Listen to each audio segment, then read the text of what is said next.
Good morning, everybody. It's Friday, September 11th, 2020. We're very glad you're with us. What we're going to do today, our agenda is we'll start out with some success stories. If anybody knows of any landings, you're welcome to unmute your mic and let us know about it. Nobody sent me an email this week, so I haven't been informed of any, but if you're online and you landed, please let us know. We'd love to hear the good news. Then we'll have everybody put their 30-second introductions into the chat box. That way I can copy them and I will get them out to everybody this afternoon in an email. After that, we'll hear from our committee reports. We'll do workshop job fairs, hear from the PIT crew, interview success workshop, and then we'll hear the career tip of the week. And then our main event, we'll do that probably right around 10 o'clock or so. For those people who are on Zoom, we ask that if you would open up, for those people who haven't put in your full name, if you open up the participant box at the very bottom and you hover over the little microphone or camera, you can rename yourself. So if your full name is not in there, if it's not a full first and last name, please make sure your name's in there. That way I can capture that for the to make sure we get you added to the agenda or to the roster. For those people on Zoom, if you have questions throughout the presentation, please just enter your questions into the chat box. For those people who are on Facebook right now watching, for those on Facebook watching, please just go to the chat box and or to the comment box. I am monitoring that feed and I'll get those questions answered for those people who are watching that way. I do have a comment here that says Zoom is not working for me this morning. Well, sorry about that. It should be. I don't know why. Everything should be working okay as far as I can tell. For those people on Zoom, we ask that you go to the speaker view. That way you can see the speaker like in the lower left-hand corner, nice and big, and you see the PowerPoint slide. Where that little red arrow is, you can grab those little white dots and you can slide that back and forth if you're on a PC or Mac, and you can change the ratio, whatever ratio looks good for you. Please note this event is being recorded and is currently live on Facebook. The recording will be on the Career DFW Facebook page and on the Career USA YouTube channel for others to view in the future. By participating in this event, and if you post a comment in the chat box or have your microphone or camera on, you give consent for your name, comment, and pictures to appear. Well, good morning, everybody. My name is Jeff Morris. For those of you who I haven't met, I really do miss not seeing everybody on Friday mornings at our meeting. Since 2007, I've been facilitating and leading the North Dallas Plano Career Focus Group. In 2008, I started Career DFW to help people sort of aggregate, get everything in one place about all the different events that are going on in the DFW area. In 2012, I started CareerUSA.org to help people outside the DFW area. And since 2017, I've been a member of the practice interview team. Well, we like to start the meeting off with good news. Do we have any landings? If anybody has landed, please either raise your hand or unmute your mic and let us know the good news. Hey, Jeff. Yes, Kelly. This is Kelly Overcash. Hi, I have landed at HMS. Congratulations. I'll be doing project management for them. They do like payment accuracy and population health management, and I'll be doing project management for them, and I start next week. Great. So how did you find the job? Actually, I just applied there. I didn't know anyone there. I had applied several months ago for a different position and was really, looking at the company. Found another position a couple months ago, and they called. So anyway, yeah, I'm excited. So tell us what the interview process was like. It was 3 interviews. I was really surprised because they were all just over a WebEx conference line. There was except unless they've pulled up LinkedIn, they haven't seen me. I haven't seen them. It was just all over the phone, but there were 3 interviews, 2 with managers of the team, and then 1 with the director of the team.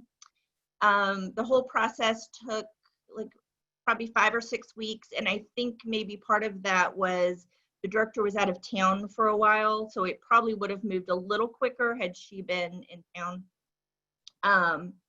But just 3 30 to 40-minute phone conversations. And then the recruiter and I stayed in touch, you know, throughout that period of time between each conversation. So it was really smooth and really simple, but I tried to put in, you know, all the information that I've learned here and through the pit crew and everywhere else. I'm so appreciative of that information. It really does help. And so I'm really excited. Yes, well, congratulations. If you will, please, in the chat box, please put in your, you know, your new job title and stuff. That way I can capture that and get you, we'll move you over to the agenda list, or to the alumni list, not the agenda, the alumni list. I definitely will. I'll put that in there. And then I apologize, I do have to drop because I've got to take my dog to the vet, but I'll get that put in there. Yeah, you don't have a lot of time to do all those little errands anymore, so. That's right. All right, well, Kelly, thank you very much. Congratulations, and good luck. Thank you. All right, do we have anybody else? Any other landings? Going once, going twice? Well, very good. Well, congratulations to Kelly. That's wonderful. All right, so let's move on here. So what we want everybody to do now is enter into the chat box, open up the chat box. And I know a couple of people have already done this, but if you haven't done that yet, please go ahead and enter your name, your phone number, your email address, the position you're looking for, and 2 or 3 target companies, and then hit the return key. And then I will gather all this information and I will put it into an email this afternoon so you can see who else you can help. So if you will do that right now, that would be great. Name, phone number, email address, position you're looking for, 2 or 3 target companies, and then hit the return key.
Facebook, if you want to enter your information into the comment box, I will delete that information off of Facebook, so it won't stay there, but I will go capture it from the Facebook feed and get that stuff, or you can just email me your contact information during the meeting, and I will get your information added.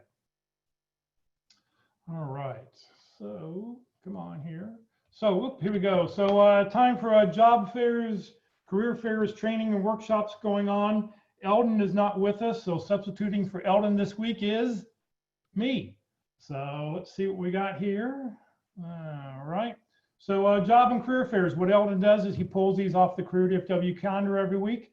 Hopefully you have a chance to see things and go through sort of briefly. So if you want any more details, please just go to the Career DFW calendar and you'll be able to gather any links or whatever else is going on. So next week, there's been several articles. I saw one in the Dallas Morning News today. Amazon is having their career day next Wednesday from 6, they're conducting interviews from 6:30 in the morning till 9:30 at night. There's a link on here. If you scroll down, you'll see they're looking to hire, they have 33,000 job openings right now all over the country. And let's see here, I think right down here, yeah, here's the link right down here. We can go and register and book an appointment with an Amazon recruiter. So if you're interested in working for Amazon, I would definitely go ahead and check them out, and looks like it'll be a big day there. On Thursday, the 17th, there'll be a virtual job fair for if you happen to have a top secret clearance. There's a link here, texexpo.us.com, where you can go find out more information about that. So if you happen to have those kind of clearances. So those are the only two job fairs that are happening the next week that I happen to be aware of. On the special workshops and job fairs that are happening, there's a lot of things going on. So every day next week from 10 to noon, there are these virtual job readiness workshops. This is actually sponsored by the Dallas Workforce Office. They've got 5 different events that are happening: identifying your job skills, test drive the context action result technique, call our out of the blue, or acing your job interview, plan and prepare your interview, and then mock interview role play. So if you're interested in signing up for any of those classes from 10 to noon next Monday, Tuesday, Wednesday, Thursday, Friday, you need to call Sheila and you'll get that information, be able to do that. And also there'll be a job fair coming up the week after for those people who are part of that. I think this is usually tied into the state fair for those workers that have been working at the state fair and then getting them back employed after a month.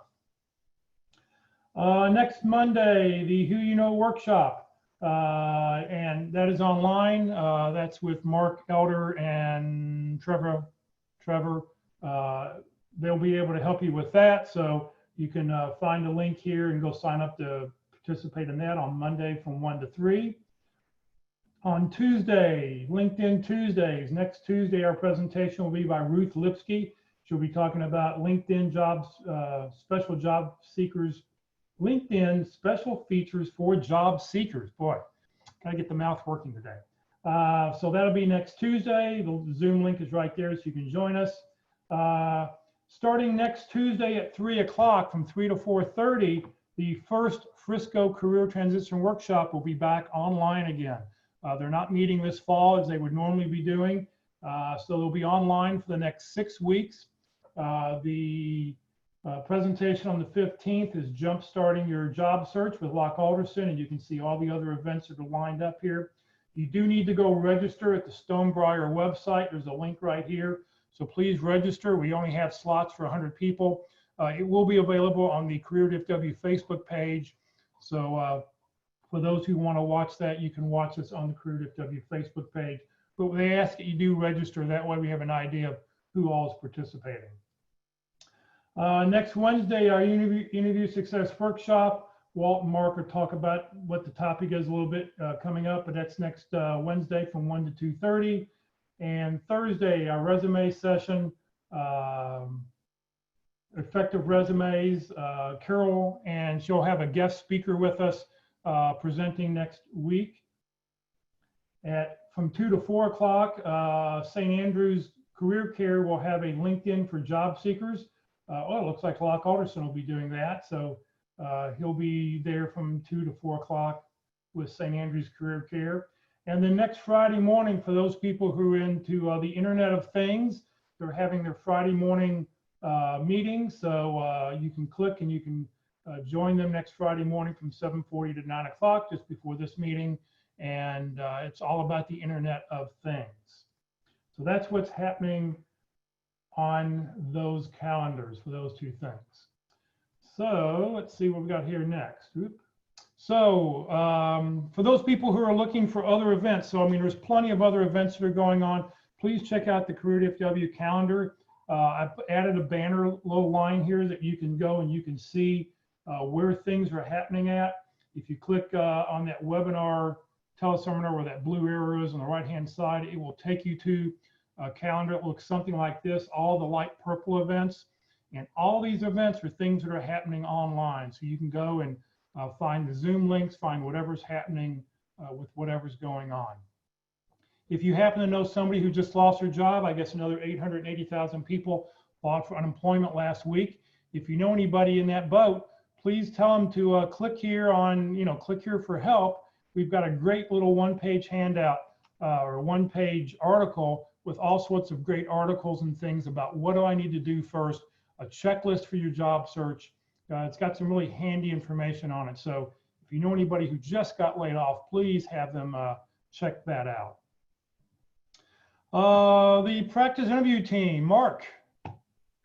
Well, good morning, everybody. And like Jeff said, I'm really looking forward to meeting face-to-face. Maybe starting next year, we can do that. But in the meantime, the Dallas Pit Crew has moved into the virtual world and helping people, every week. And so if you'd like to get involved, then I need a resume and a job description from you. And I also need to know when you're available for like plus 2 days from now and plus 3 days from now.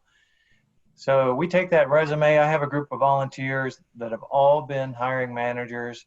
So we take your resume and the job description that you provide, we study up in advance and we give you a very realistic mock interview. And it's customized and personalized to your situation and where you are in the interview process. It may be your first interview, maybe a conversation with a recruiter.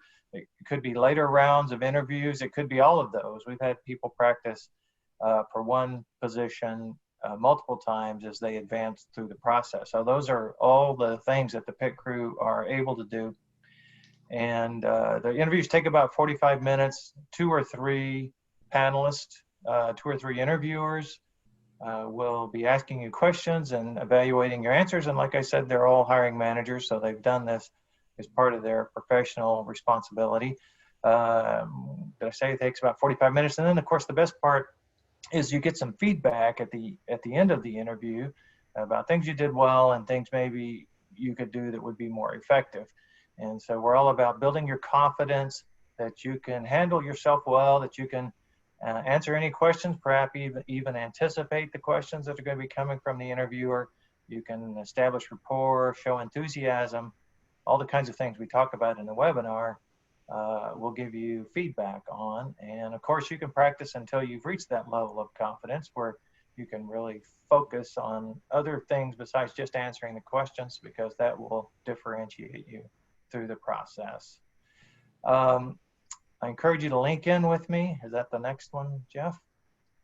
No, I don't have your LinkedIn one on. Okay, so I encourage you to link in with me. The best way to find me is to search for Mark A. McDonald. Just put in my initial in there, and it's Pit Crew's in the subtitle right underneath my name. So you could also search for the Pit Crew, and I'd likely be the first contact that comes up. But yeah, just send me a brief note. I was in the telecommunications equipment industry, now called IT infrastructure. I've retired now, but I have a big network, and mostly all of them in the Dallas-Fort Worth area. So my network can be part of your network if you link in with me. So please do that.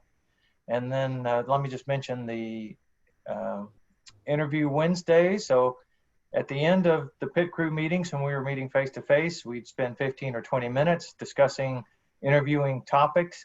And now through Jeff's help, Walt and I take a much deeper dive into those topics every week. And last week we talked about interview openings and closings and follow-up.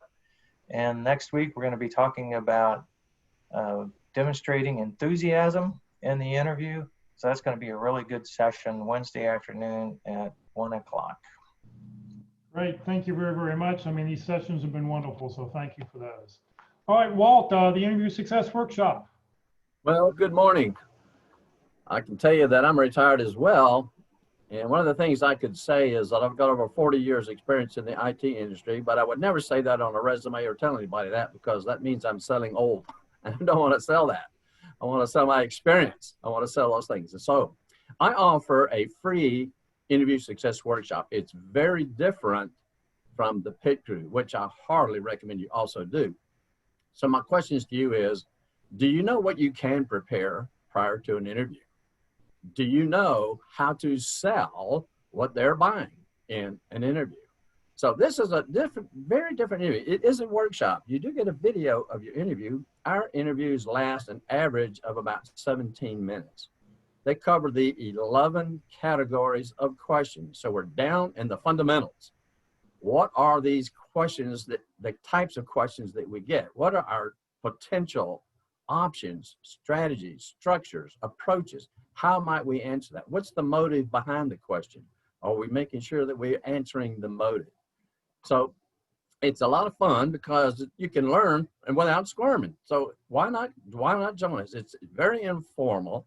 It's a way to figure out how to sell what they're buying. And it's based on a three-legged stool. They buy who we are, our characteristics, the culture fit, our character.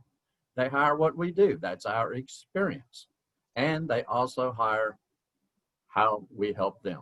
And so how do we sell those three things in an interview?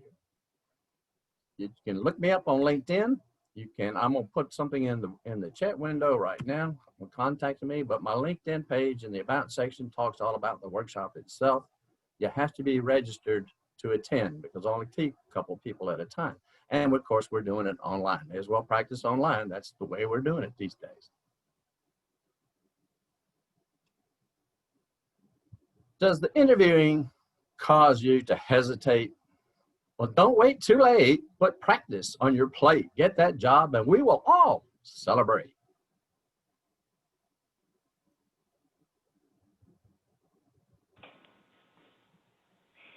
Oh, thank you very much. Sorry about that. I was muted. Time for the career tip of the week. Good morning, Sue Ellen. Good morning, everyone. Today, the topic is how to use your network to survive a difficult job market. Now, the actual title is Bad Job Market, but I hate to be negative about things, so we'll say a difficult job market. It's written by Tracy Brower, and who is a PhD sociologist focused on work, workers, and the workplace. During an international pandemic and economic recession, it is a difficult time to find a job.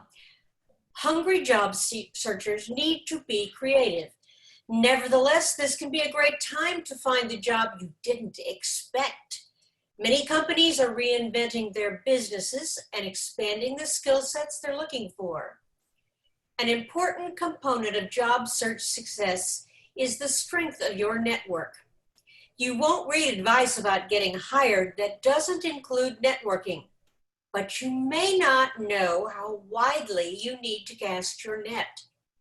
Typically, new jobs don't come from your primary network, that is, those who know you best and with whom you speak most often, since you and they probably have similar knowledge of the opportunities available.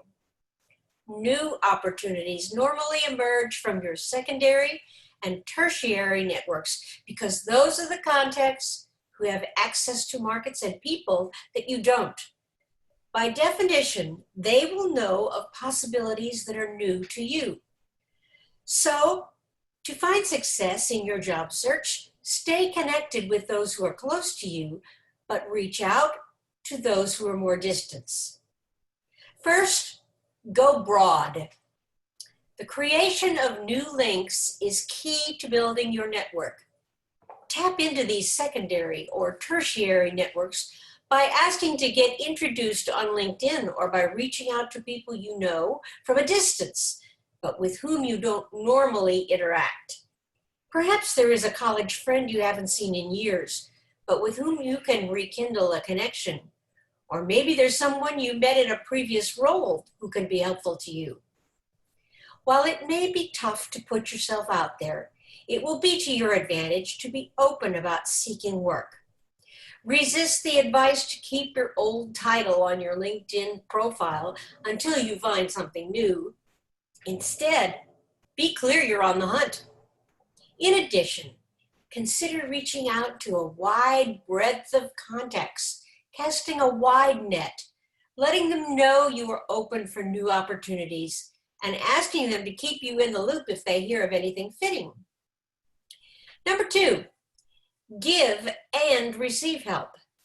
Offer value. Rather than simply asking people for a networking call or an introductory conversation, offer them information they may find useful, or give them feedback on something you've seen them do or say on social media. The most fruitful connections have an element of reciprocity, so consider how you can add value for them since you're asking them to add value for you. Ask for help. People typically love to provide advice and input, so don't be afraid to ask for it. Resist the temptation to launch into a desperate monologue of all your skills and talents, and ensure the conversation you have with a contact is two-way and allows them to make suggestions and provide you with the assistance in your search. Number 3, stay in touch. It is helpful to keep in mind you can network when you're not in need. Too often people only reach out to their more distant network when they need a job, a contact, or a reference. Stay in touch with people regularly, especially when you're not asking for anything. Share an article or just let them know they came to mind. This will keep your relationship with your contacts fresh. And when you need help, they'll be more likely to assist because you've stayed in touch over time. Number 4, don't give up. Perhaps one of the most challenging balances to strike is that of being persistent without coming off as a nuisance. When you reach out to someone, you may not hear right back, but keep at it. Knock on the door or send more than one email at least a few times before letting up. You also want to be creative in how you distinguish yourself. Amid the current atmosphere, many people are busier than usual. You will not be their main priority. So be gracious about asking for their time, and before connecting, express gratitude for their potential attention. Number 5, get out there. To network, you have to make yourself visible. Sociologically speaking, familiarity leads to greater acceptance. If you're visible and your contact has seen your posts or heard your virtual voice through social media, they will be more likely to take your call. So write a blog, speak at a virtual conference, and be active on multiple social media platforms. Also manage your persona. You may be frustrated or cynical, but people typically want to hire and work with people who are positive voices and influence rather than negative Nellies. Be authentic, but lean toward the positive in your public interactions. So, to summarize, finding a job is challenging today, but tapping into your current connections and creating new links is the first step. Go broad and be sure you're delivering value as well as asking for help. Stay in touch with people, be persistent, and find ways to be visible with your network. Tapping into your primary network is good, but expanding your secondary and tertiary networks will bring you one step closer to landing a job. Even if the job market isn't on your side right now, you can build a network that is. Good luck. Sue Ellen, thank you very, very much. You're welcome. All righty, so coming up in just a few minutes, we're going to hear from Kurt VandeMotter, the new normal, job search, and what has changed. Next week, our speaker is going to talk about guidance for job seeking during the pandemic. Then in 2 weeks, how to find target companies. That'll be Kip and Mike. If you haven't heard their presentation on how to use reference USA, it's a really good idea because it will really help you focus in, and you may find some companies that you've never ever thought about. And then the first Friday in October, we will have open forum again. Just as a little reminder, Career DFW, for those watching on the Career DFW Facebook page and the North Dallas Plano Career Focus Group, are 2 separate organizations. The common link is that I happen to lead both. Career DFW is a 501c3 nonprofit where the North Dallas Plano Career Focus Group is a bunch of great people who get together on Friday mornings and used to get to go out to lunch, but we don't get to do that anymore anytime soon. Hopefully we'll get to do it in the future again, but we're 2 separate organizations. This is not the Friday group of Career DFW. It's just that I happen to be leading both of them right now. All right, well, it's time for our main event with Kurt VandeMotter. Our speaker has over 15 years of success. He's been recognized by Forbes as a best executive search firm in the United States, successfully filling over 590 positions around the globe, finding difficult positions, finding people to fill these difficult positions. It's a family-owned business that has unique needs, consulting with a recruiter that understands the requirements and business structure. As an acknowledged leader and hiring executive with over 25 years experience and success in the software, cable, wireless, beverage industries, and in both a startup and a Fortune 50 company, Kurt places strong emphasis on communication throughout the engagement. Kurt has a passion for people, helping people manage and motivate their most valuable asset. And that most valuable asset is their people. So today, Kurt's going to talk about what happened here. I think we're still online. I don't know. Okay. So Kurt, if you're with us, please unmute your mic, and thank you for being with us. I am unmuted. Can you see me? Yes, I see you. Okay, great. Well, thank you for the invitation this morning, and welcome everyone. I hope that we can have a conversation that will be helpful for you all. I want you all to remember that this is not about me, it's about you all. You're the ones that are actively looking, and so I want to make sure that throughout the call you're getting the answers to your questions. So I think the most interesting thing that's going on right now is, and I joined the call late, so great presentation at the end there, Jeff. A couple great presentations. But I think that it's really important through this pandemic that people understand that first and foremost, it is an unusual time, but companies are hiring, okay? We hear about all the bad stuff that's going on. AT&T let 35,000 employees go. I heard that Coca-Cola let 30,000 people go in their food service division recently. Those are big numbers. And so, but at the same time, companies are still hiring. And that is, you know, honestly, I wasn't sure when this pandemic kicked off when we would start to see a resurge. And I was pleasantly surprised. I had a strong first quarter and closed a couple of CEO searches that I was working on. And then it was quiet through the month of March, and then in April, things picked back up again. And since the pandemic has kicked off, I think I've made 3 or 4 placements. And so for a company to hire an outside resource, pay somebody to come in and fill jobs is certainly a sign and an indication that there are hiring scenarios that are going on in the industry. They're not as, it's not as active as it was before. Back in January, it was definitely a buyer's market, you know, or a candidate's market. You know, candidates were hard to find, unemployment was low. You all remember that very quickly, not long ago. And good candidates, good people were very difficult to find.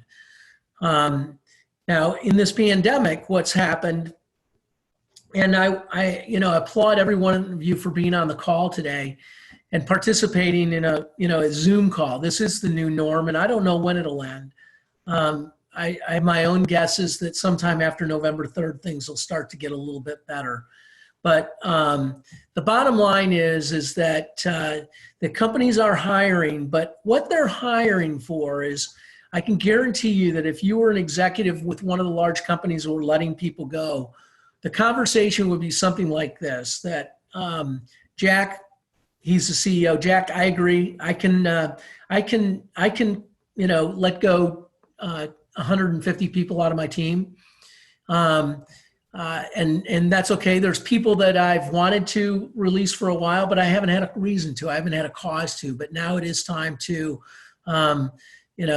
let some of the people go that maybe we've wanted to let go for a while. And I'll actually go a little bit deeper because I want permission from you to open up 10 new racks, because I'm going to let these 150 go, but I'm going to rehire 10 people. And the people that I'm going to hire are the people that have the void that I had before. The people on my team didn't have the analytical skills. They didn't have the communication skills. They didn't have the motivation skills. So it could be 100, 1,000 different things of what this executive wants to fill. But during the COVID, executives are determining and identifying skills that they want to fill with candidates that they didn't previously have on their team. So some of those that we know of real quickly are people that can adapt to change quickly, people that can utilize technology. And the things, those are the conversations that are going to come up in your interview process. I would be very, very surprised if every interview that you have going forward doesn't include something that's about, tell me what you did with yourself during the COVID period. And I think that what they're going to be looking for is candidates that, took the time to maybe learn a new technology.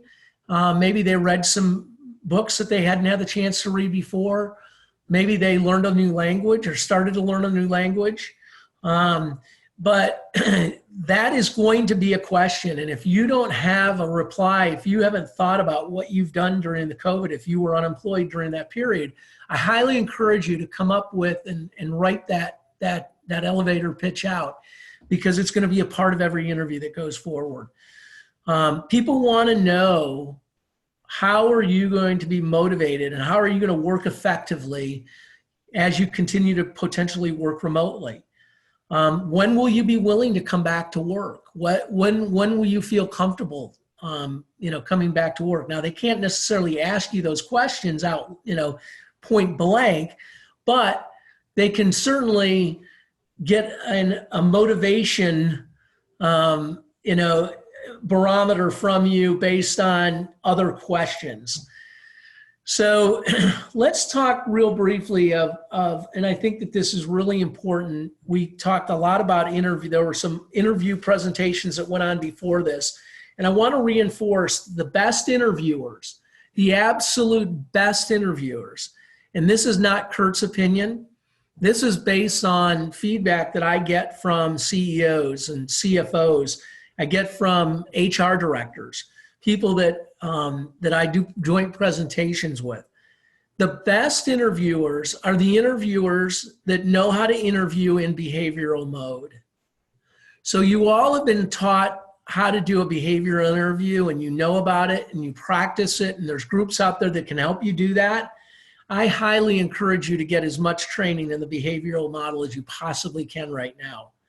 Because even if the interviewer is not interviewing you in a behavioral fashion and they're not asking you behavioral questions, they may be in the old school and still say, tell me a little bit about yourself. But if you can't take 30 seconds and use that 30 seconds to tell them about you in the most dynamic, using the most dynamic words, this is a time that you can script that. You can write it out, you can practice it, you can memorize it. This is a time that you do the same for other things. So other parts of the interview. So let's use another example. Let's say now that you got an interview scheduled and it's for a director of sales, and you know a lot about the organization. And you know the priorities because you've received the job brief, and you've been able to highlight and prioritize what they're looking for. If you don't, in advance of that interview, of all the other things you have to do, get to know who you're going to be interviewing with, where did they go to school, who do you know in common, everything else. If you don't consider writing out again 4 or 5 stories of things that you've done to help this organization achieve the goals in this particular job that you're seeking, you're missing a huge opportunity. Because what I want you to do is to write those stories out about how you motivate people. How do you do it in a Corona environment? How do you bring value to the organization and keep a team together in a Corona environment? How do you, amongst all the other things, so now that some of the other priorities might be that the salesperson has got to, open up new markets. That's one of the priorities. Maybe let's start. Maybe they need to write a strategic plan. You see that in the job description very often. I want you to be prepared to talk about what you did, how you've done it, where you did it, who you did it with, what was the outcome, what would you have done differently, who was involved in the project. All of those things are critical. And those in this COVID environment, because we're doing so many Zoom calls and interviewing differently than we've ever been before, you have the ability to prepare for these calls in a different way than you've ever been before. And I highly encourage you to do that homework and that heavy lifting before you get on any interview. If anybody's got any questions, go ahead and raise their hand. Jeff's got a monitor going. He can see everybody. Because again, I want to make sure that I'm answering the questions that you've got. But the most important thing that I want you to know is companies are hiring. And they're hiring and they're filling voids where they didn't have the skill set before. So if you're just out job hunting, somebody was talking earlier about their network and leveraging their network. I'm a big believer, and Jeff knows this, your network is your net worth. Your network is your net worth. And if you're not leveraging your network and making a list of the people that you've worked with, people that you've worked for, people that you've called on, people that called on you, people that maybe commuted from the same location, they weren't in the same office, they were, there's thousands of different ways that you can come about this network, but your network is your net worth. And so one of the things when I'm coaching candidates, I suggest to them is that you've got to develop an outreach program to engage your network. And everybody says, I was talking to a CEO yesterday out of the New York market, and he said, absolutely, I've done that. I've reached out to everybody in my network. Everybody knows that I'm actively looking, and that I've done that work. And I said, that's great. When did you do that? And he said, well, I've done it over the last 2 months. I said, so how about the people that you talked to 2 months ago? Have they heard from you since? And he said, well, maybe not. Well, what happened to those people? They've assumed because they haven't heard from you. And we do not want anybody to assume during a job search, because we know, everybody on this call knows what the word assume means. So that's great that you've engaged your network, but you need to devise and develop another tool to help you continue that engagement throughout the process, throughout your unemployment process. So one tool that I recommend to people, and I give this to everybody, I wish that I had just had the forethought 10 or 11 years ago when I started talking about this, to gain the analytics behind it, because this does work. The tool that I'm about to give you does work, and there's no cost to it. If it works for you, maybe you send me a success story afterwards that I can put in a book that I write someday soon. But I call it the prayer letter. And you've all gotten the prayer letter before. And the prayer letter says, read this prayer 10 times in the next 10 minutes and send it to 10 people or you're going to die and go to hell.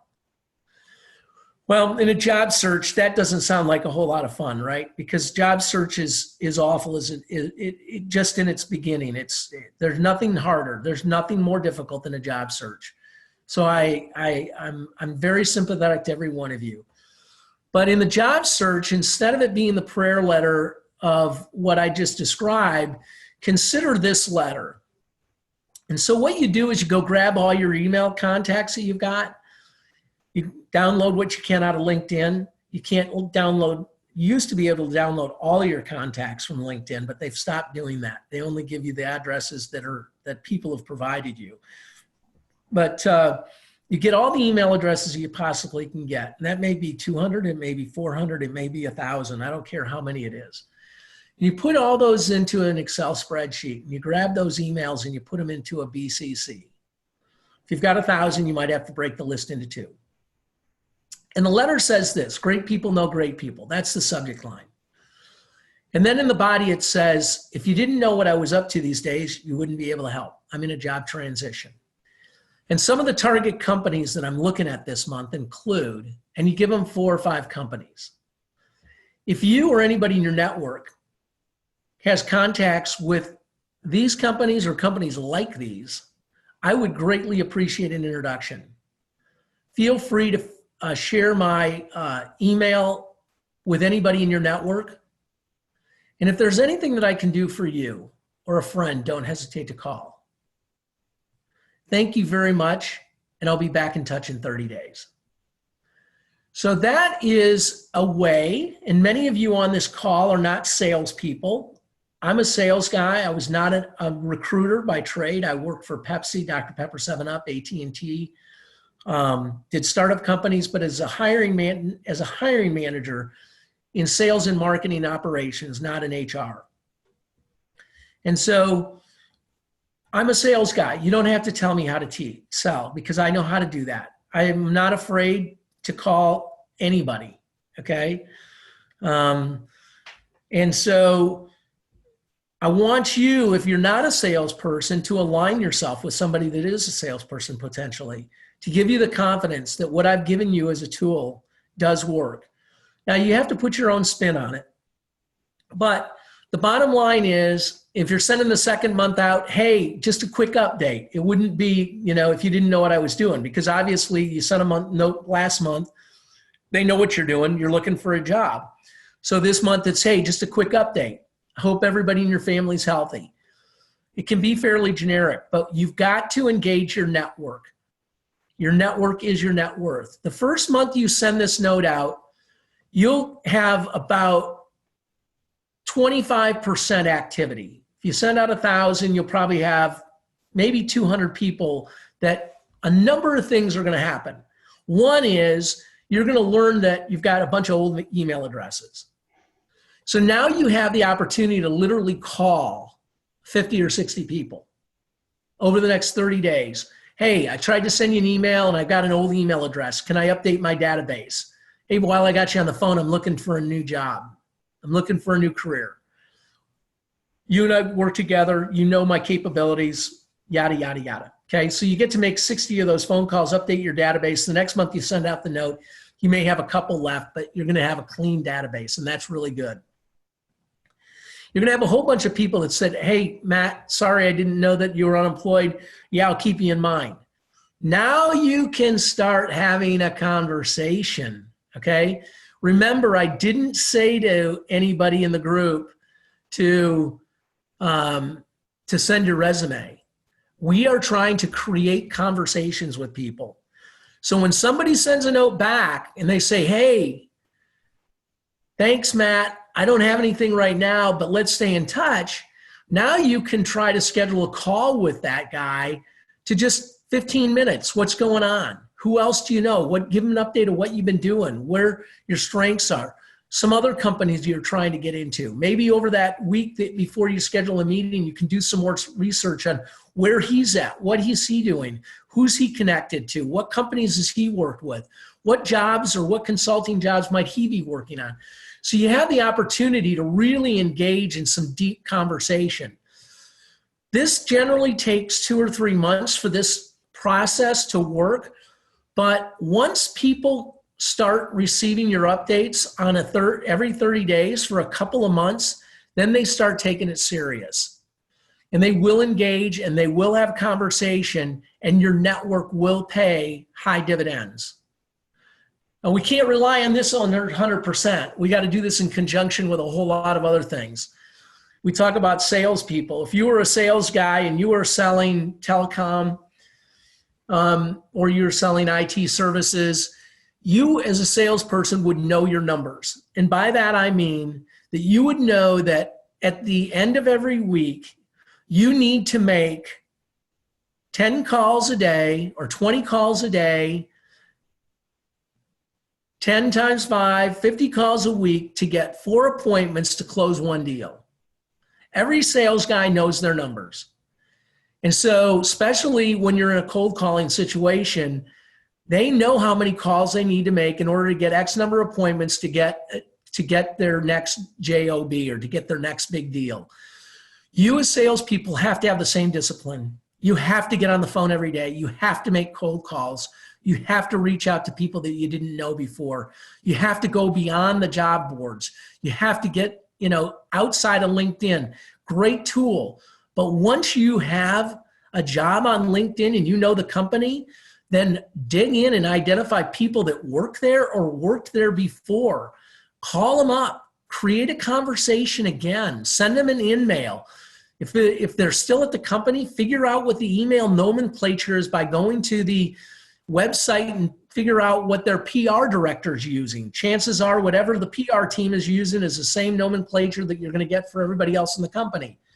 Send them an email. Send them a letter if you don't get a reply. Pick up the phone and call them. People are at their desk or they have their phones forwarded today. So some of the people that are trying to get in touch with CEOs, there's no better time to get in touch with CEOs. They're available. They've got more time than they've had in the past because they're not traveling. They're not commuting to an office every day in many cases.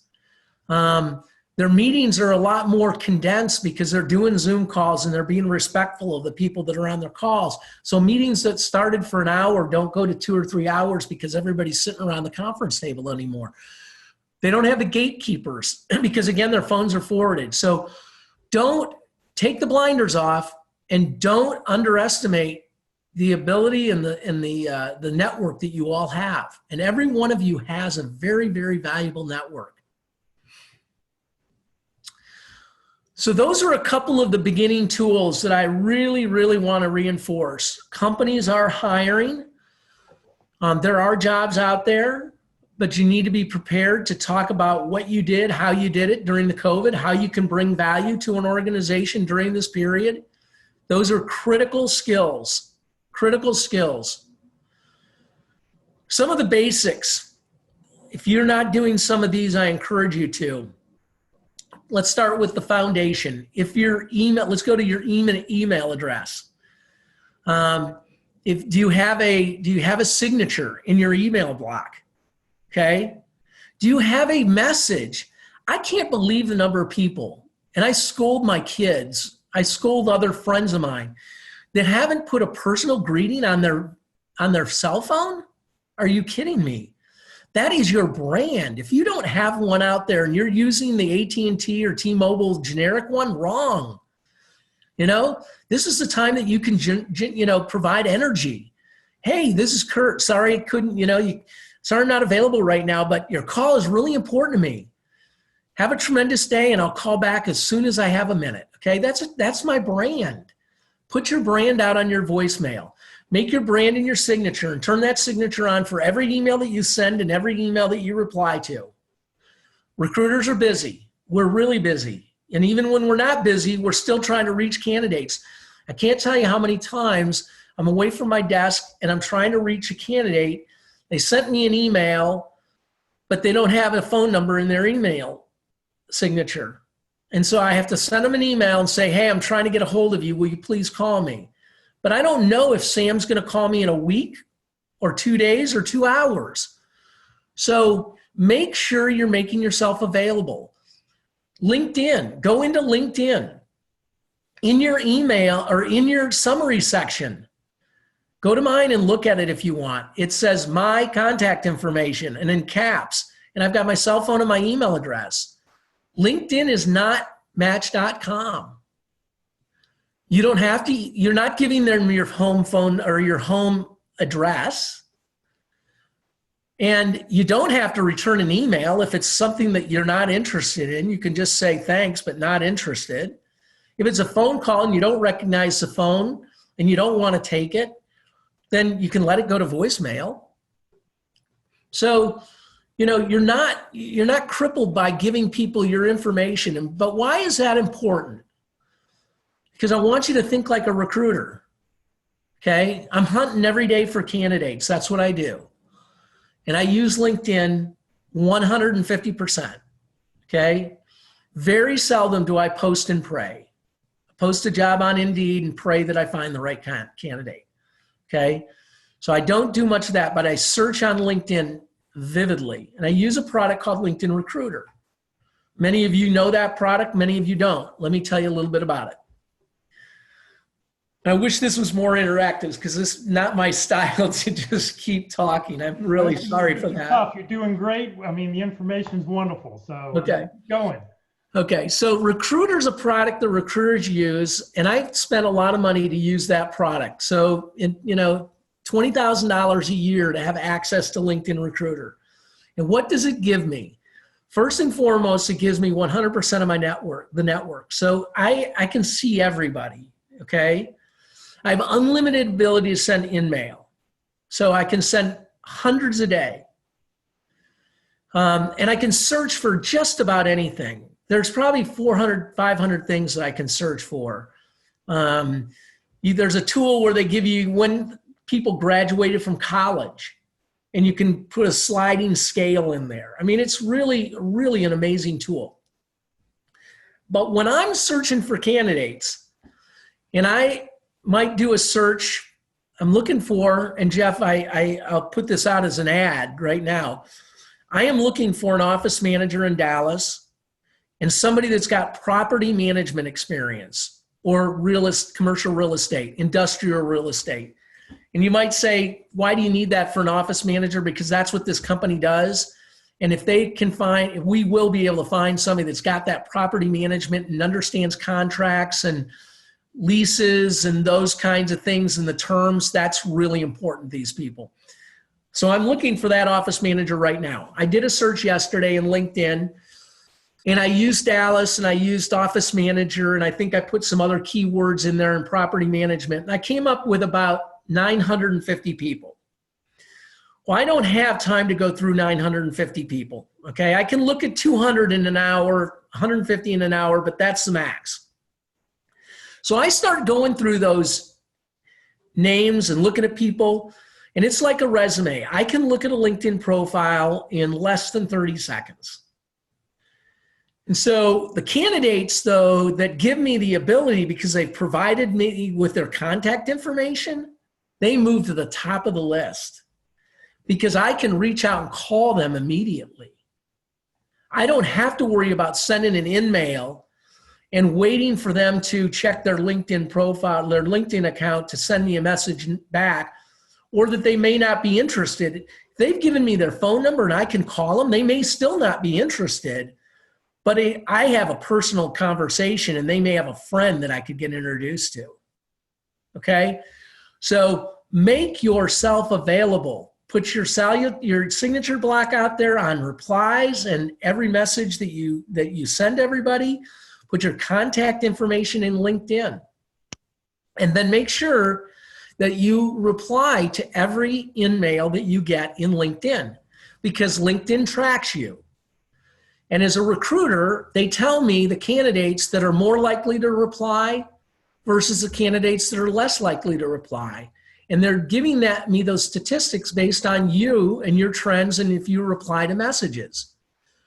So the question would be, Kurt, gosh, I get a lot of information, people sending me notes about, insurance program, 100% commission and this or that.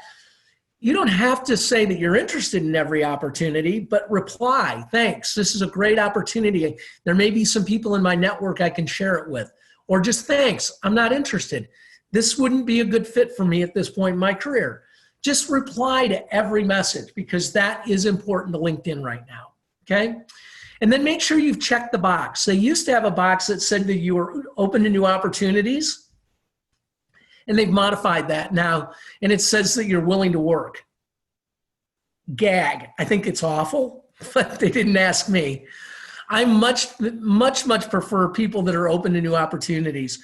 I don't care if it's in a COVID or a non-COVID situation. Willing to work just doesn't sound friendly. But whatever it is in LinkedIn, willing to work, open to new opportunities, make sure you check that box because that is a search tool that recruiters use to first.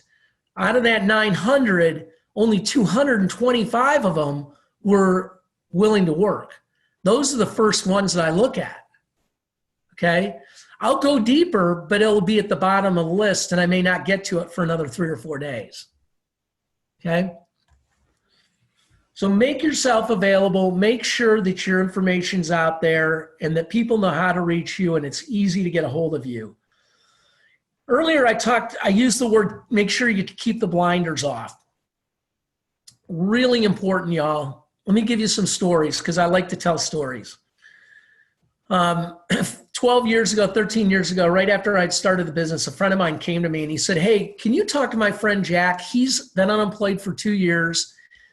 He's a PR guy and he needs a job really bad. And I said, yeah, and you know what? I might even have an opportunity for him. So I called Jack and I said, hey, Jack, how are you?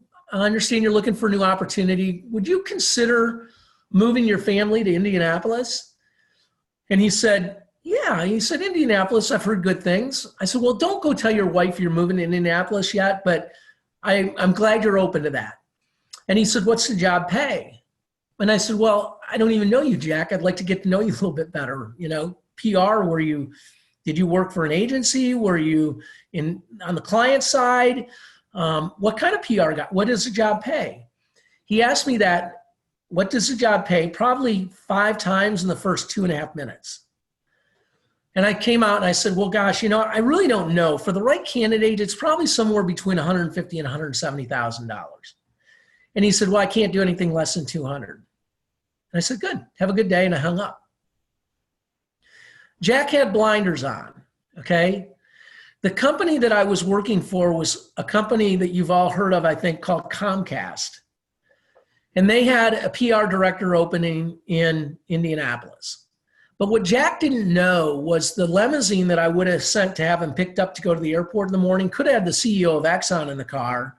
And the CEO of Exxon could have been looking for a PR director that would have paid him $500,000. Or the first class seat that I would have put him in, he could have sat next to somebody that was looking for somebody that had that kind of experience. Or he could have gotten to the interview and they could have said, you're overqualified for this. The senior job's open in Philadelphia. Would you move your family to Philadelphia for $1 million? My point here is exaggerated. The numbers are not, okay? Jack didn't know enough. And because he was so set on what he was making before, he had blinders on. And so he got eliminated from the opportunity early on. And you might say as a recruiter, that was really mean. Well, no, it's not, because I have to find the right candidate. And I don't have time to negotiate with people that haven't worked for a while on what they want to make. We all want to make $200,000. I all want you, every one of you on the call, I want you to make $200,000 next year. In the worst way, I want you to, but I don't control that. And I didn't control the situation, and I'm sorry for Jack, and I don't know how he did and where he landed. I can't tell you also, though, how many times I send a candidate in for an interview. And the CEO will call me afterwards and he'll say, amazing. Karen was amazing. And we're going to hire her for this special job that we've got. You didn't know about it because we haven't posted it and we're not talking to anybody about it yet. We want you to continue the search, but we're going to offer Karen a job for X thousands of dollars for this new job. If Karen hadn't taken that interview for that other job, she would have never been offered the bigger job. And I'm not telling you that this has happened once in my 15 years of doing this. This has happened 15 times.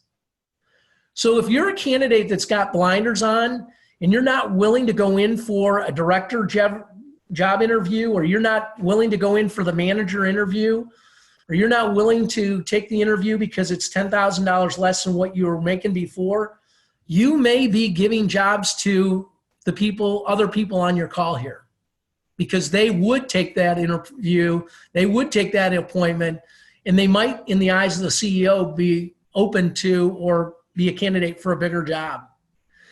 So candidates so often have blinders on and they don't look past. This is a time that you do not have blinders on. You only have one time to turn down a job offer, and that's when it's been given to you in writing. Before that, anytime you turn down an offer, you may be turning down an amazing opportunity. And so, again, if you are used to getting paid a salary and this is a 100% commission job, I get it. I understand that. That may not be the right fit for you right now. But many, many times candidates turn down opportunities for jobs, interviews, or other opportunities, and it could have been something bigger. So make sure you keep the blinders off.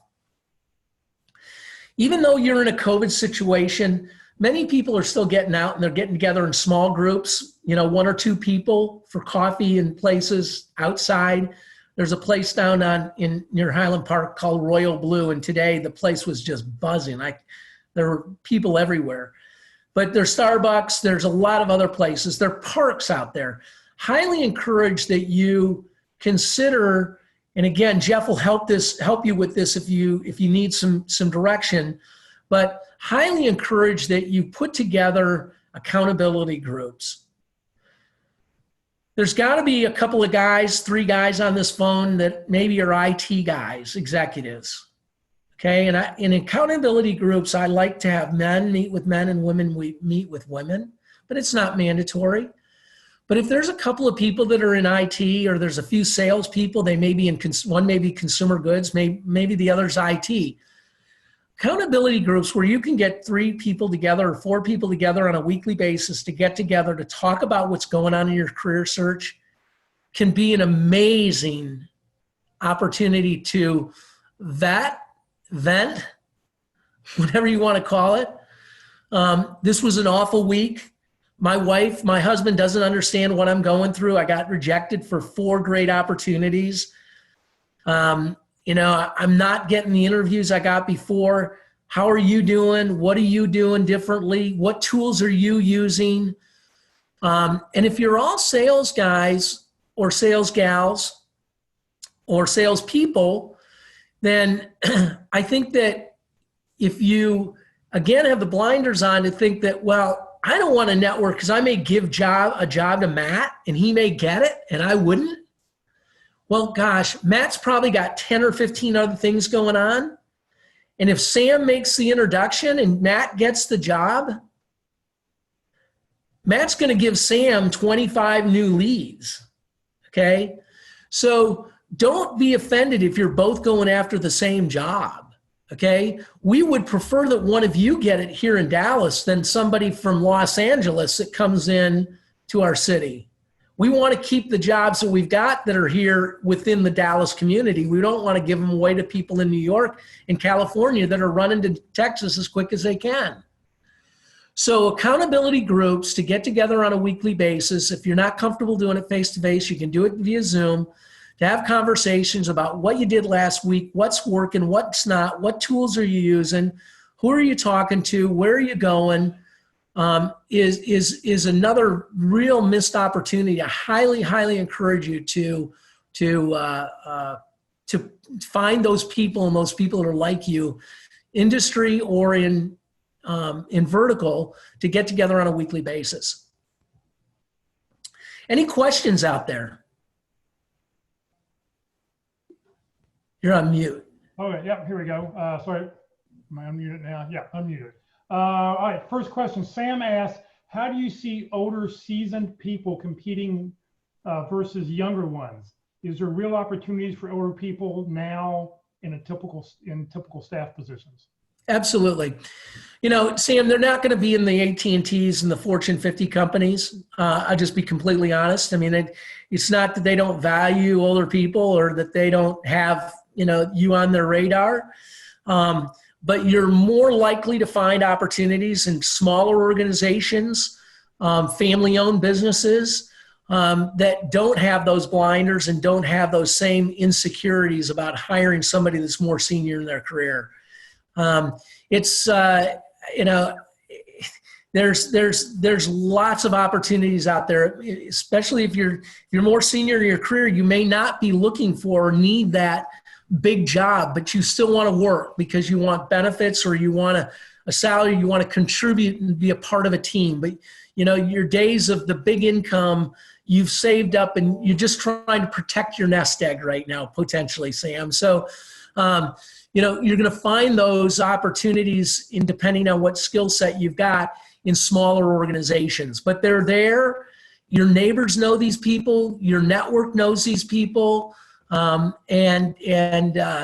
And I'm confident that there's work out there for you, buddy. Don't give up.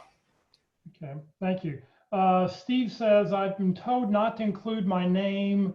Hi, this is so-and-so, because scammers can use it against you when you're leaving it on your voicemail. I mean, what are your thoughts? Wow, I don't leave my full name, but I say, hey, this is Kurt. Sorry, I'm not here to take your call right now. Your call is really important to me. I've got so many spam protections on my cell phone. I think I'm over spam protected. So I'm not that worried about it, because if it is a spam, then it tells me and let it go to voicemail. I check my voicemail. If I want to call them back, I call them back. I wouldn't be that worried about it. Okay. Let's see here. Just checking. What do you see the next few months? We've heard that September, October, November, December tend to be really good months, because that's most companies do most of their hiring then. They're figuring out what they want to do for 2021. Looking at your crystal ball, what do you see? Yeah, great question, Jeff. I'm very, very, very optimistic about the next 3 to 4 months. Again, I'm not saying this to be political, but I just think there's so much tension on the United States right now in this election that we've got coming up. And I do believe that there'll be a huge breath of fresh air once it's over. And I'm not saying either way. I'm just saying once it's over. I think companies are waiting for that a little bit, but I see momentum. I still see companies that are hiring and having conversations and planning for the future. So I'm very, very optimistic that things are going to turn around, and that we're going to see re-engagement in a good way. And that's why it's so important for you to be present, for you to be using your network, for you to be engaged. But, almost goes back to Sam's question earlier too. Don't be that guy that doesn't know how to use Zoom and take the screen and put up a presentation, or to break the Zoom call into groups. Don't be that guy. Another case study, true story, one of my clients, commercial real estate company in Dallas. And the founder was on the call with one of his very respected and very valuable clients, and he invited another broker in to the call. And during the call, he said, hey, Jack, here you go. Take the lead, put your presentation up. This kid was only 28 years old, and he didn't know how to do it. Okay? And the guy that was on, the client that was on the call was 66 years old. And he said, seriously, buddy, you don't know how to use a Zoom call? Send me your presentation and I'll show you how to do it. Okay? So make sure that if you don't know how to use all these features that I'm talking about, get on with a buddy and practice. Pass it back and forth and practice. That is a huge differentiator. It really is, yeah. I mean, and it's amazing how things I've learned, doing this over the last 6 months. It's just amazing all the little features that you can do with Zoom, and you have to practice. And a lot of the speakers, when I book speakers on Fridays, if they haven't, I've spent a couple hours with them on during the week to help prep them for a Friday call, so they were able to do the call correctly. Right. Yeah. Yeah. Any other questions from anybody? You can unmute your mic if you'd like, or enter it in the chat box or comment field. Questions? Kurt, hi, good morning. Kurt, thank you for the valuable information. Absolutely. My name is Danielle. You were suggesting during the interview, when asked, that we share what we're doing during our period of sheltering in place. So I could say I'm helping organization with the standard operating manual and writing a prayer book and reading books on leadership, things like that for personal development, but as well as helping another organization and not charging them for that. But it's something that they needed, and I enjoy what they do and want to help them. Absolutely. I mean, Danielle, that is a classic best. I mean, everybody that's on the call that just heard Danielle, you can't make up what Danielle just did. She didn't start this a week ago. She made an engagement. She made a personal commitment early in the COVID situation to be engaged and so forth. But that is exactly what companies are, want to hear. And it's just like you said, personal and professional. So I applaud you. That's awesome. And you will be asked that question, but because, people don't, and again, it's the behavioral, they may not ask that question, but they may ask another question that you have the opportunity to interject that. Okay. And it may be a question about, what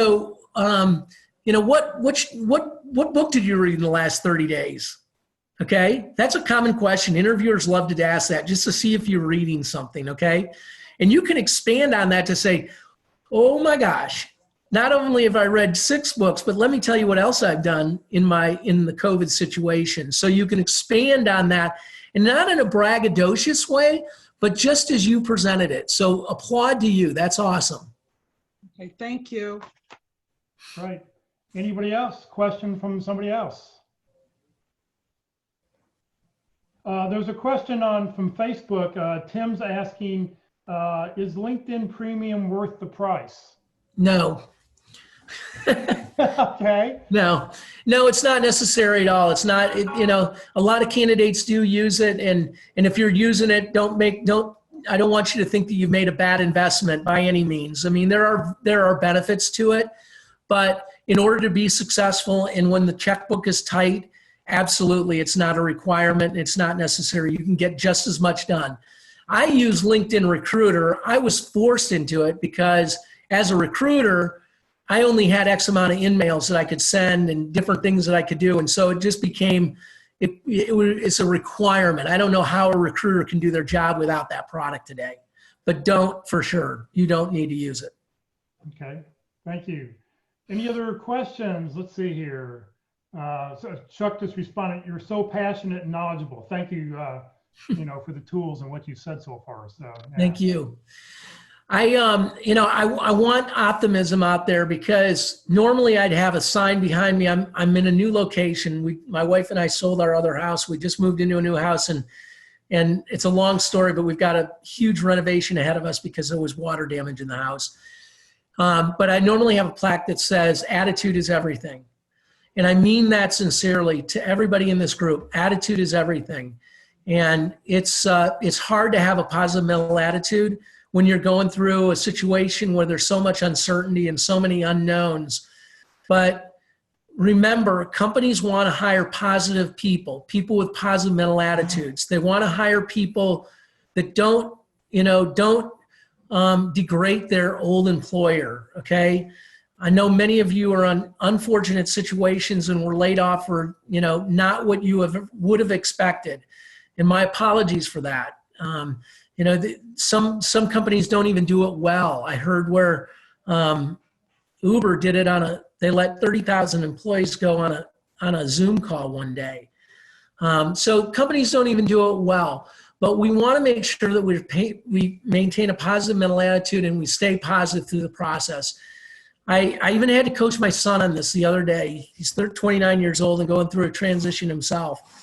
And before, I was so afraid because he was getting calls from a few people, and I was so afraid that he was going to talk negatively about his past employer, and he's not even his past employer. He's still working there. And he goes, Dad, you taught me better than that. I'd never say anything bad about them because they would think that if I ever left them, I'd be talking bad about them. And so I was like, son, man, you did listen. But my point is, if you're not in that place and you need to vet with somebody, again, find a friend, get an accountability group that you can have those conversations, you can get that off your chest. Because even though you're talking to a recruiter, people give me their lives. And at some point, maybe that's appropriate, but it's not necessarily appropriate in the first 5 minutes about, hey, what are you doing, Mark? And they just kind of vomit all over what's happened in their life. And it's like, man, I hope you feel better because I don't want you to ever tell anybody that story again. So just be as positive as you possibly can because that resonates and speaks so loud to you and the performance and the attitude that you'll bring to the organization. You talked, that when you conduct searches using LinkedIn Recruiter, that, you put in a job title, you put in some requirements, or you put in some keywords that you're looking for. How should, I see a lot of profiles. I'll look at a lot of profiles and they're not very complete, or there's not a lot of information. The bullet points underneath the job maybe, or more job descriptions, not result oriented. Right. What kinds of recommendations do you have for people as far as getting their LinkedIn profile ready so that you'll find them when they look for it, when you look for it? Yep.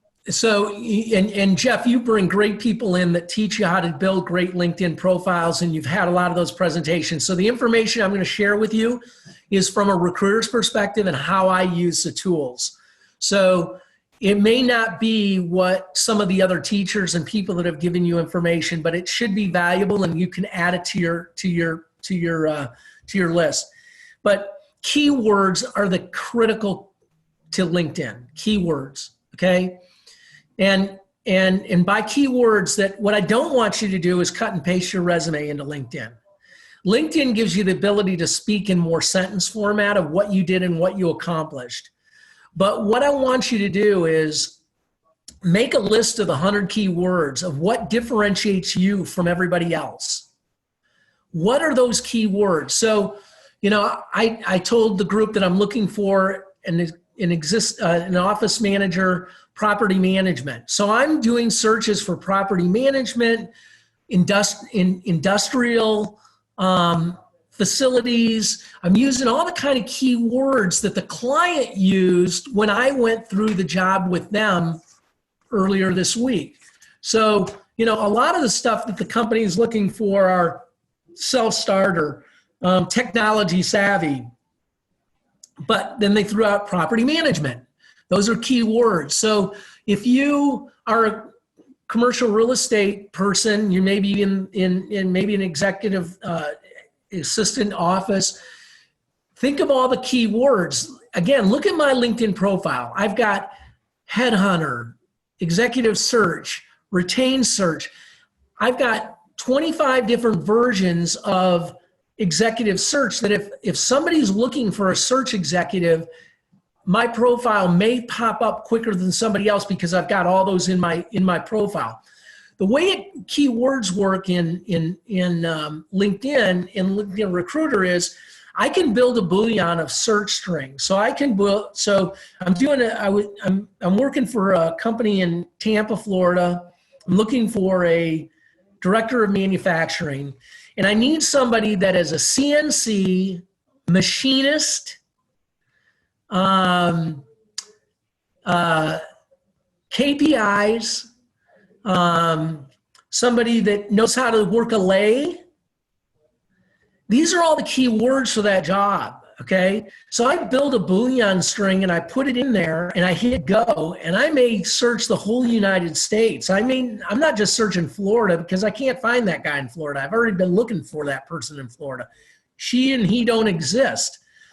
So I look all over the country, and what LinkedIn Recruiter does is they give me their profiles and they highlight where all those keywords are.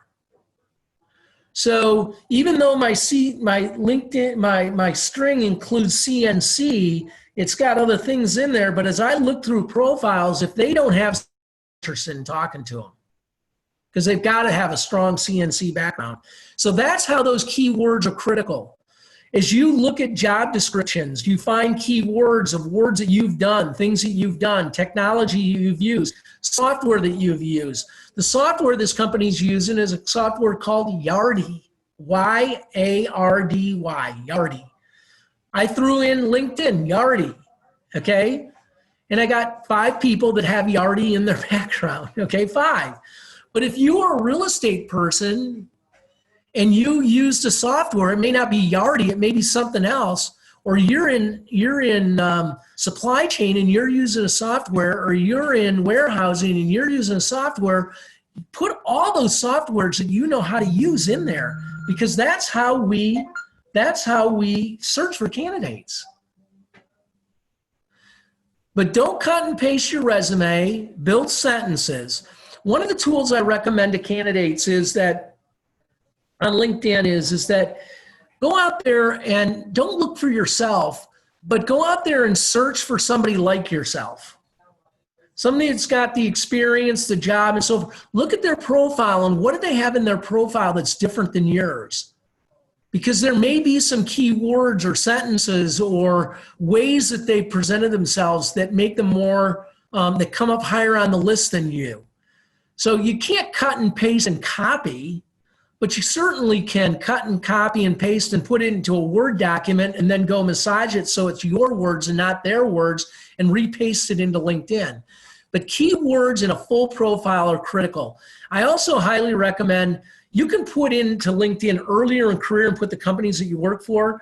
But, you know, this question Sam asked earlier, don't, you know, you can't hide who you are, okay? You can, you know, I can put some gel or some, you know, darker in my hair to make my hair look a little darker and maybe I'll look a little younger, but you can't hide who you are. So if you've got experience that goes back past 2000 and you're worried about telling somebody how old you are, don't. Go ahead and fill out your full profile. And if you don't want to put in that you graduated in 1981, that's fine. Then, you know, and you want to start your career in 1990, that's fine. But put in earlier companies so that we have, because again, we put in companies oftentimes of people that we're looking for. If I was recruiting for Coke, I might look at people that worked at Pepsi, or I might look at people that work at Dr. Pepper, 7-Up, or Snapple, or other brands. So give us a lay of the land and who you've worked for. Don't try to hide that. So really make sure you fill out your profile, get it as robust as you can. As you know, it just helps you as a recruiter to be found. That's right. Absolutely. And do not underestimate, every recruiter out there is using LinkedIn recruiter package. I mean, it's affordable enough, and companies that are using it can't do the job without it. Right. What are your thoughts about Tim on Facebook asked, what are your thoughts about Glassdoor, ZipRecruiter, Indeed? Well, you know, those are all job sites where they're job aggregators. You know, so, you know, they're not a bad place. I would certainly I'd build a search where I was going to an Indeed or one of those every week and just kind of looking through. But the numbers haven't changed. 80% of the people or more get their job through their network. So if you're using the job boards and you're spending an hour, 2 hours, 3 hours every day, remember that you're wasting your time, because only a percentage or 2% of the people get their job through that mechanism. And so I highly encourage you to use your network and engage your time in your network versus the job boards. But absolutely, that should be a part of your weekly routine. Don't give it up, but just limit your time in there, because you know, but what I would do, so let's back up for a second. If I was using Indeed or LinkedIn or any of the other job sites, what I would do is, if I found a job, I would quickly take that company and I'd plug it into LinkedIn and find people that I know that work for that company immediately, that I can network with, that may be able to make an introduction for me to the hiring manager and get me out of having to post my resume into their job site. Okay, that's a whole nother presentation. But that's what I would do. Now, I might go ahead and, you know, send my resume into their job, you know, go ahead and apply for the job. But then immediately I would go to LinkedIn and find as many people as I can that work for that company or continue to work for that company that I could network with. Right.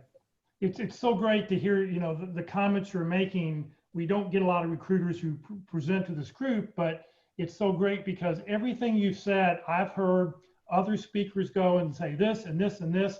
You just, you know, emphasize that, you know, everything you're saying is, this is what needs to be done. So somebody asked, can you restate where the willing to work checkbox is located? I think it's up in the, on the right-hand side, you click on your picture and it's in your personal section, or up in that, and I don't know for sure, but you could also Google it and it'll probably show you right away. And if you want to join us any Tuesday, I mean, for anybody who's watching, join us on Tuesdays. We talk about that every Tuesday at our LinkedIn presentation. So good feedback. Be sure to do that. Well, I know we've had you for an hour. I don't want to keep any longer than that. So, you know, I really appreciate it. I think everything you've said is spot on. I look forward to going back and watching this video a couple of times because there's a lot of notes that I didn't take that I need to go back and take. And, you know, this recording will be available for people to go back and watch on YouTube. And, you know. Excellent. Thank you. Are you going to send me, if you have that job requirement, if you've got any details? I'll send that to you right now, Jeff, and you can pass it out to the group. Okay, Yep. I will forward it on to everybody else. All right, well, Kurt, thank you very much. Thank you. Great job, guys. Keep the attitude, positive mental attitude. My prayers are yours. Thank you very, very much. Thank you. All right, well, let me just share here for anybody who is, if you have not joined, if you're not getting emails from our group, please be sure to either put your contact information in the Zoom chat box or on the comment field in Facebook, or you can send me an email at txjmorr@yahoo.com. That would be great. Oops, let's see here. Next Friday. So next Friday, guidance for job seekers during a pandemic. Carol Burkell, who runs the interview success or the effective resume session on Thursday, has put together this presentation about guidance for job seekers during a pandemic. So join us next Friday. Once again, if you've not put in your 30-second introductions in the chat box, please put in your name, phone number, email address, position you're looking for, 2 or 3 target companies. I will be sure to get all that information out to you probably by about 1 o'clock. Next Tuesday, we've got a lot of other training classes that are going on. So next Tuesday, a LinkedIn Tuesday, every Tuesday, we've got a different speaker. Ruth Lipsky will be with us next Tuesday. Next Tuesday also, the Frisco Career Transition Workshop is up and running. It'll be session number 1, jumpstarting your job search. On Wednesday at 1 o'clock, session 7 of 13, demonstrating enthusiasm. Very, very important. As Kurt just mentioned, I mean, you've got to be positive in what you do, and this will be a great presentation. And then next Thursday, once again, we will have our Effective Resume Thursday class. You're welcome to send us your resume if you'd like us to look at it. You can get rid of the header information if you don't want the information to be on Facebook and on the YouTube channel. So as I said before, these sessions have been recorded, will be recorded. They'll be on the Career FW Facebook page. I will go through and delete all the personal information from everybody who's put information in. And it will be on the Career USA YouTube channel later this afternoon. It's probably 3, 4 o'clock before it gets up there. But if you need to go back and review any of the things that Kurt said, or if you just want to recommend another job seeker, because quite frankly, there wasn't one thing that Kurt said that I didn't agree with. It's stuff that I have heard Walt and Mark and all the LinkedIn presentation people and everything we talk about in LinkedIn and all the other speakers who've come to talk to us about accountability groups and stuff like that. Just very, very important. So I look forward to going back, and I will definitely be watching it again. If you go to YouTube, it's the Career USA YouTube channel. You click where that blue arrow is, so click on playlist, and then you want to select the North Dallas Plano Career Focus Group speakers. When you click on view full playlist at the bottom, you'll see a list of programming, and just look for today's program. So thank you very much for joining us today. Have a great weekend. We look forward to, thank goodness the weather's broken, so hopefully everybody gets out and enjoys the weekend. So have a great weekend, and we'll see everybody next Friday or one day next week during the week. Thank you.